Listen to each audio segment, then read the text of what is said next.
अस्सलाम वालेकुम नाज़रीन, मैं हूं शाहिद चौधरी और आप देख रहे हैं उकाड़ा न्यूज़ नेटवर्क के प्लेटफॉर्म से सियासी दंगल। नाज़रीन, आज हम बात करने जा रहे हैं पाकिस्तान की मौजूदा सूरत हाल के ऊपर। नाज़रीन, कोई भी मुल्क अगर किसी मुल्क की तरक्की का मेयार देखना हो और उसकी तरक्की का राज जानना हो तो उस मुल्क के वसाइल देखे जाते हैं, कुदरती वसाइल देखे जाते हैं। तो खुशकिस्मती से पाकिस्तान एक ऐसा मुल्क है कि जिसके पास समंदर भी हैं, पहाड़ भी हैं, दरिया भी हैं, चारों मौसम भी हैं और एक ऐसी कौम है कि जो खुददार कौम है और जो अपने बलबूते पर मेहनत करके अपने बच्चों को हक हलाल की रोज़ी कमा के दे सकते हैं। लेकिन फुकदान किस चीज़ का है? पाकिस्तान के पास अगर किसी चीज़ का फुकदान है तो वो सबसे पहली चीज़ ये है कि अमली तालीम नहीं है। हम अपने बच्चों को वो तालीम नहीं दे पाते कि जो उनको देनी चाहिए। हम उनको रवायती तालीम दे रहे हैं जो निज़ाम अंग्रेज़ हमें दे के चला गया। अंग्रेज़ तो चला गया, हमने ग़ुलामी से आज़ादी तो कर ली, लेकिन वो हमें एक ऐसी ग़ुलामी में फंसा के चला गया है कि जिससे शायद हम अगली कई दहाइयों तक ना निकल सकें। और वो क्या है? हमारा पाकिस्तान का निज़ाम तालीम। पाकिस्तान को एक ऐसा निज़ाम तालीम दिया गया है जो टोटली मफलूज है, जिसके ऊपर अमल करके हम कभी भी तरक्की नहीं कर सकते। पाकिस्तान का निज़ाम तालीम सिर्फ़ और सिर्फ थ्योरी बेस है, सिर्फ़ और सिर्फ रवायती निज़ाम तालीम है, जिसके ऊपर बच्चे पढ़ते तो ज़रूर हैं, डिग्री तो हासिल ज़रूर करते हैं, लेकिन प्रैक्टिकल डिग्री उनके पास नहीं होती। प्रैक्टिकल डिग्री ना होने की वजह से हमारे बच्चे हुनरमंद नहीं होते, हमारे बच्चे इजादात नहीं कर पाते, हमारे बच्चे कुछ ऐसा नहीं बना पाते कि जिसको दुनिया फॉलो करे। तो नतीजा क्या निकला?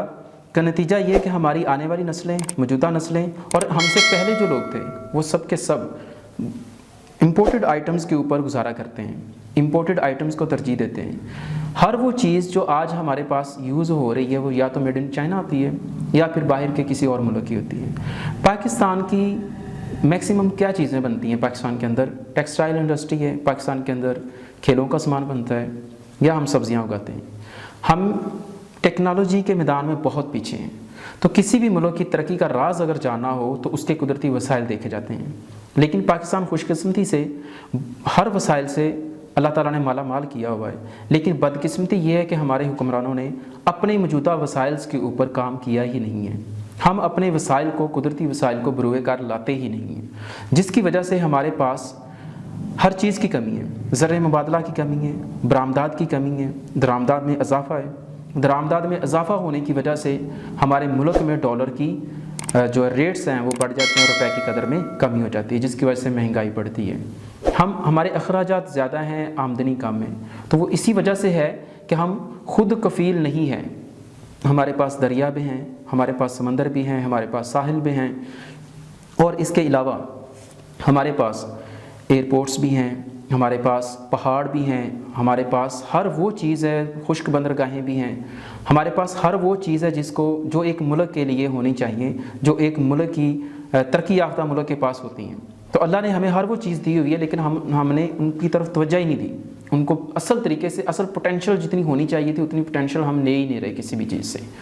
तो नाज़रीन, आज का जो टॉपिक है जिस तरफ मैं आना चाह रहा हूँ वो ये है कि जब कोई मुल्क दिवालिया हो जाता है तो उस दिवालिया होने के पीछे उसकी वजूहात क्या होती हैं, उसके असरात क्या होते हैं और उसके नताइज क्या निकलते हैं, ठीक है। और फिर देखना ये है कि हम उन दिवालियापन से निकल कैसे सकते हैं या उससे बच कैसे।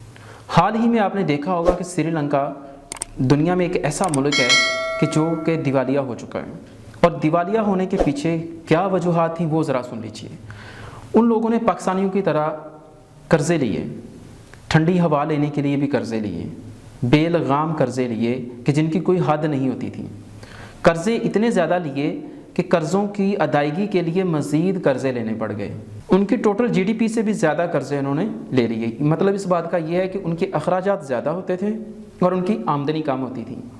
श्रीलंका में पाकिस्तान की तरह बहुत से सफ़ेद हाथी हैं, ठीक है। सफ़ेद हाथी से मुराद ये है कि जिस तरह पाकिस्तान में एक स्टील मिल और PIA जो टोटली खसारे में है, जिसने कमाना कम है और खसारा ज़्यादा करना है।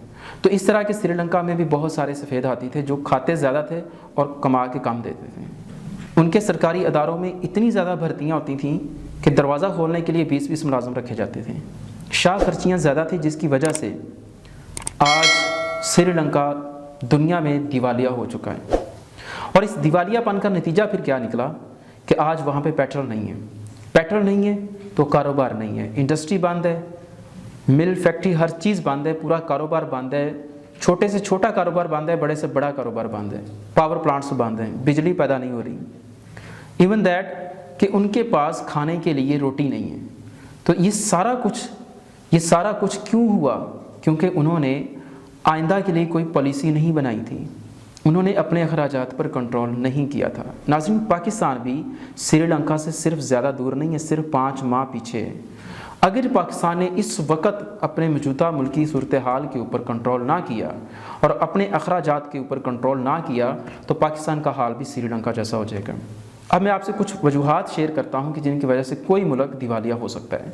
सबसे पहली चीज़ जो है, बरामदात में आपकी जो है वो कमी होती है और दरामदाद में इजाफा होता है, यानी कि आपकी मुल्की पैदावारी सलाहियत कम है, आप कम पैदावार कर रहे हैं, जिसकी वजह से आपको बाहर से इंपोर्ट करनी पड़ती हैं चीज़ें।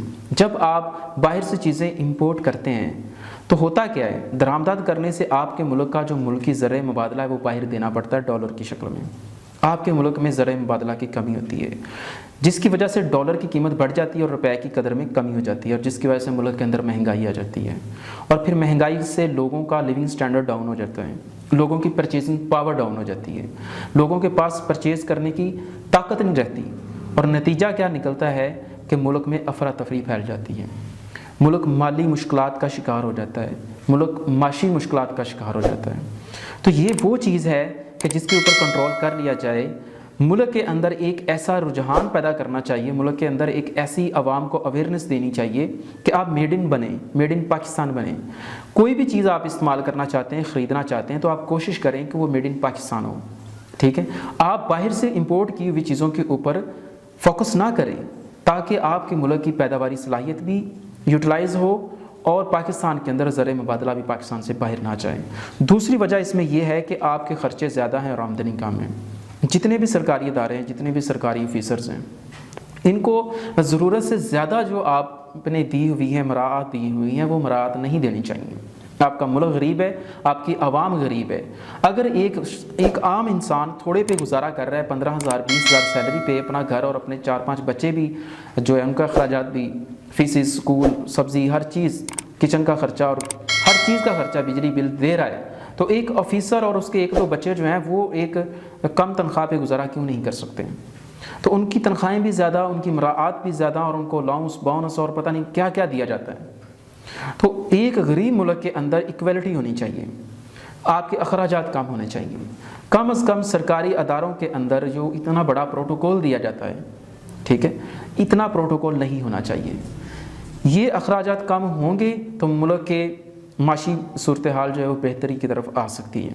नेक्स्ट वजह जो है, सरकारी शाह खर्चियाँ जो हैं इनको कम किया जाए, टूर्स, दौरे और इन चीज़ों के ऊपर जो है वो इमरान खान ने अपने दौर के अंदर थोड़ा सा इस पर अमल किया है, लेकिन मैं समझता हूँ कि ये भी नाकाफ़ी था, ये भी नाकाफ़ी था। आपका मुल्क बहुत गरीब है, आप इतने ज़्यादा जो साथ अमले को लेकर जाते हैं और सारा गाड़ियाँ और स्पेशल जहाज़ लेकर जाते हैं, इस पर बहुत सारा ख़र्चा होता है। ये चीज़ें नहीं होनी चाहिए किसी मुल्क के अंदर जो एक गरीब मुल्क है और जो इस दहाने पे खड़ा हुआ है कि वो किसी भी वक्त दिवालिया हो सकता है, किसी भी वक्त बैंकरप्ट हो सकता है।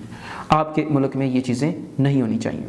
नेक्स्ट ये है कि सरकारी अदारों और सरकारी जो अफसरों को दी जाने वाली लातदाद मराआत हैं, ठीक है, उनको कंट्रोल में लेकर आना चाहिए, उन पर कंट्रोल करना चाहिए ताकि आपके मुल्क की माशी सूरत हाल बेहतरी की तरफ आ सके।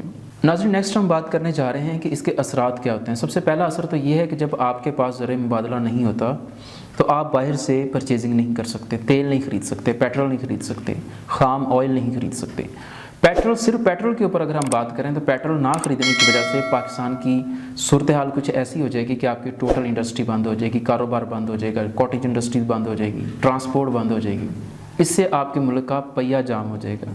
जब कारोबार ही ना रहा, इंडस्ट्री ही ना रही, तो बिजली ही पैदा ना हुई और दुकानें बंद, कारोबार बंद, हर चीज़ बंद, तो इसका नतीजा ये निकलेगा कि पाकिस्तान के अंदर पैदावारी सलाहियत डाउन हो जाएगी, पाकिस्तान के अंदर बरामदात रुक जाएंगी और मजबूरन हमें अपना पेट पालने के लिए दरामदाद पर फोकस करना पड़ेगा।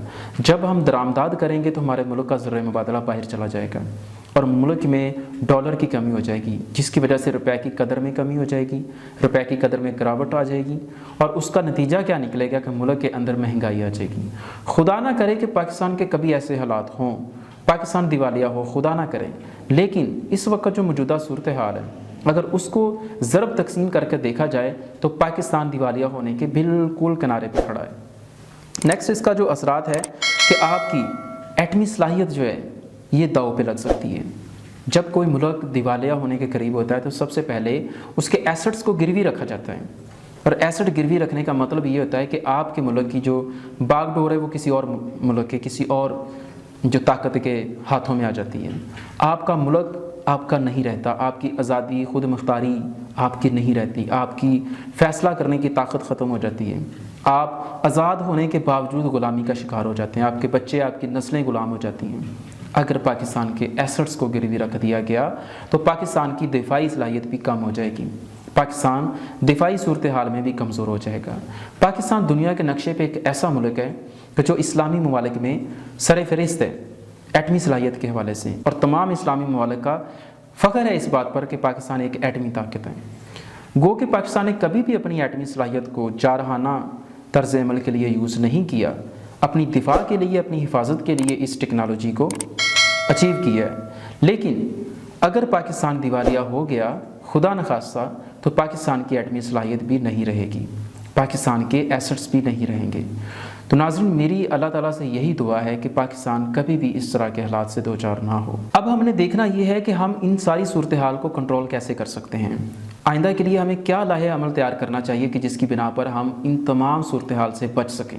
تو سب سے پہلی چیز تو یہ ہے کہ آپ اپنی پیداواری صلاحیت کو بڑھائیں، ہنرمند تعلیم اپنے بچوں کو دیں تاکہ ملکی پیداوار میں اضافے کا باعث بنے۔ دوسرے نمبر پر آپ کی میڈ ان پاکستان جو چیزیں ہیں اس پر فوکس کریں، اس کو یوٹیلائز کریں، نہ کہ آپ امپورٹڈ آئٹمز کو استعمال کرنے کو ترجیح دیں۔ نیکسٹ یہ ہے کہ آپ کے جتنے بھی سیاستدان اور عمرہ حضرات ہیں جن کا پیسہ ملک سے باہر پڑا ہوا ہے، باہر کی بینکوں میں پڑا ہوا ہے، ان سب سے میری یہ گزارش ہے کہ اپنا وہ سارا پیسہ نکال کے پاکستان میں لے کر آئیں، پاکستان کے اندر انویسٹ کریں۔ جب پاکستان کے اندر آپ انویسٹ کریں گے تو پاکستان کی عوام کو روزگار ملے گا، جب پاکستان کی عوام کو روزگار ملے گا تو یہ قوم جو ہے یہ خوشحال ہو جائے گی، ٹھیک ہے۔ ان کو قرض لے کر دینے سے ان کے پیٹ کبھی بھی نہیں پلیں گے، ان کو آپ مچھلی نہ دیں، ان کو مچھلی پکڑنے کا طریقہ سکھا دیں، ان کے پاس ایک ایسا پلیٹ فارم لے کر آئیں جہاں پہ یہ اپنے ٹیلنٹ کو، اپنے وقت کو، اپنی تعلیم کو استعمال کرتے ہوئے، یوٹیلائز کرتے ہوئے اسی پلیٹ فارم سے ارننگ کریں، پیسہ کمائیں اور اپنے بچوں کو کھلائیں، اور ملک اور گھرانہ خوشحال اور ملک خوشحال۔ تو میری تمام ان لوگوں سے ریکویسٹ ہے جنہوں نے اپنا پیسہ باہر کی بینکوں میں رکھا ہوا ہے، وہ پیسہ لا کے پاکستان کے اندر مختلف پروجیکٹ پر لگائیں، مختلف انڈسٹریز لگائیں، مل فیکٹریز لگائیں، جس سے پاکستان کی عوام کو ترقی ملے گی، نہ کہ آپ کا پیسہ جو ہے وہ دوسرے ملکوں میں انویسٹ ہے اور دوسرے ملکوں کی عوام خوشحال ہو رہی ہے اور آپ کی عوام جو ہے وہ غریب سے غریب تر ہوتی جا رہی ہے۔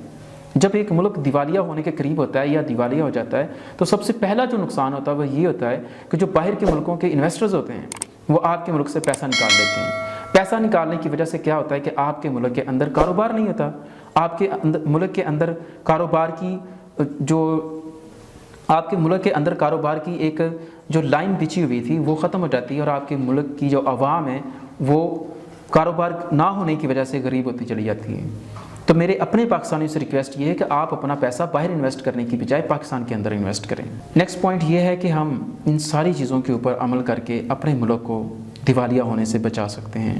یہی وہ کچھ تجاویز تھی میری کہ جن پر عمل کر کے ہم اس خستہ حال معیشت کو اچھا کر سکتے ہیں، اور اس کے لیے ہمیں عملی طور پر اقدام کرنے پڑیں گے۔ باتوں سے، لفظوں سے کبھی بھی ترقی نہیں ہوتی۔ چائنا اور پاکستان میں فرق صرف یہ ہے کہ چائنیز جو لوگ ہیں انہوں نے اپنی قوم کو پریکٹیکل بنایا ہے اور ہم نے صرف تھیوری کے اوپر رکھا ہوا ہے۔ آج جاپان ناگاساکی اور ہیروشیما کی تباہی کے بعد بھی دنیا کے نقشے پر ایک ترقی یافتہ ملک بنا ہے، تو اس کے پیچھے صرف اور صرف ان کی انتھک محنت ہے، صرف اور صرف ان کی پریکٹیکل تعلیم ہے، صرف اور صرف ان کے ہنرمند افراد ہیں جنہوں نے ملکی معیشت کو اٹھایا ہے۔ پاکستان کے اندر بھی یہ ساری چیزیں ہو سکتی ہیں، صرف اور صرف پاکستان کا نظام تعلیم چینج کر دیا جائے تو پاکستان کے نوجوانوں کے پاس ہنر آ سکتا ہے، ملک کی پیداواری صلاحیت بڑھ سکتی ہے۔